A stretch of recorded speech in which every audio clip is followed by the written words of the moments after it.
స్వేచ్ఛ వాణిజ్యం, ఆంక్షలు లేనటువంటి వ్యవస్థ కావాలని చెప్పి వాదిస్తూ వచ్చినటువంటి అమెరికా ఇప్పుడు స్వేచ్ఛ వాణిజ్యానికి వ్యతిరేకంగా, పన్నులకు వ్యతిరేకంగా, తను చెప్పేటువంటి మాటలకు వ్యతిరేకంగా ప్రవర్తిస్తున్నటువంటి స్థితి ఇప్పుడు కనిపిస్తూ ఉంది. ట్రంప్ తాను అధికారంలోకి రాగానే తన పొరుగు దేశాలుగా ఉన్నటువంటి కెనడా అలాగే మెక్సికోల పైన పెద్ద ఎత్తున పన్నులు వేశాడు. అంటే గతంలో ఉచితంగా ఇద్దరి మధ్య వ్యాపారం జరిగేటువంటి వస్తువులపైన, అలాగే నామమాత్రపు 2%, 3% పన్నులు విధించేటువంటి సరుకులపైన కూడా 25% పన్నులు వేస్తున్నట్టుగా ప్రకటన చేశాడు. అవి నిన్న రేపటి నుండి అమల్లోకి వస్తున్నాయి. అలాగే కెనడాకు సంబంధించినటువంటి సరుకుల దిగుమతి, ముఖ్యంగా ఎలక్ట్రిసిటీకి సంబంధించినటువంటి, ఎనర్జీకి సంబంధించినటువంటి సరుకులు ఏవైతున్నాయో వాటిపైన 10%, అలాగే సోయాబీన్ కానీ ఇతర ఫుడ్ సంబంధించినటువంటి ఉత్పత్తులపైన కానీ, డైరీ ప్రొడక్ట్స్ కానీ వాటిపైన 25% పన్నులు వేశారు. కెనడా అనేది చాలామంది అనేక సంవత్సరాలుగా అమెరికాతో, అంటే యునైటెడ్ స్టేట్స్గా ఉన్నటువంటి అమెరికాతో కలిసి ఉన్నటువంటి దేశం అది. అలాంటి కెనడా పైన పన్నులు వేశారు. అలాగే మెక్సికో కూడా అమెరికాతో చాలా కాలంగా కలిసి ఉన్నటువంటి స్థితి ఉంది.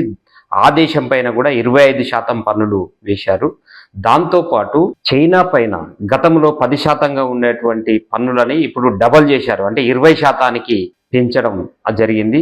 అలాగే భారతదేశం పైన కూడా పన్నులు 15%కి పెంచారు. ఇట్లా అనేక దేశాలపైన ఎగుమతులు దిగుమతులపైన రెండింటిపైన పెద్ద ఎత్తున సుంకాలు విధించి తన ఆర్థిక వ్యవస్థను ఒక రక్షణాత్మక ఆర్థిక వ్యవస్థగా మార్చుకోవడం కోసం తన ప్రయత్నం చేస్తూ ఉన్నాడు.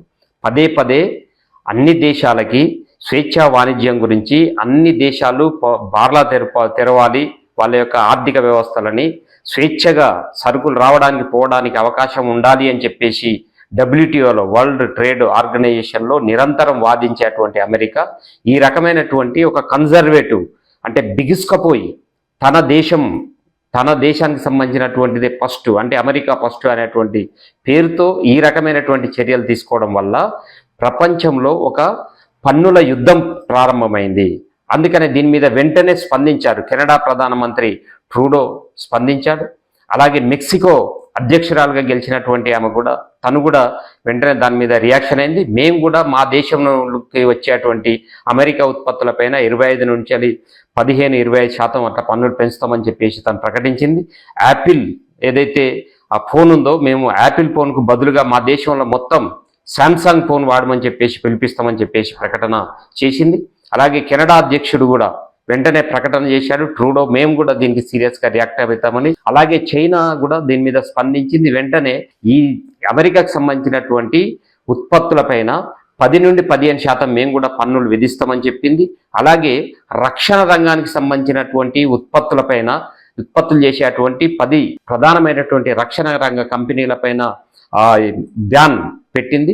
అలాగే దాంతోపాటు అనేక దేశాలు దీని మీద స్పందించాయి. కానీ భారతదేశం మాత్రం ఈ ప్రధానమంత్రి మోడీ ముందే ఆయన ట్రంప్ మాట్లాడుతూ ఉంటే కనీసం ఎలా పెంచుతారు వద్దు అని చెప్పేసి మినిమం ప్రతిఘటన కూడా చేయలేనటువంటి స్థితిలో లొంగిపోయి ఆ రకంగా అమెరికాకి సాగిలీడబడినటువంటి పరిస్థితిని మనం ఇక్కడ చూస్తూ ఉన్నాం.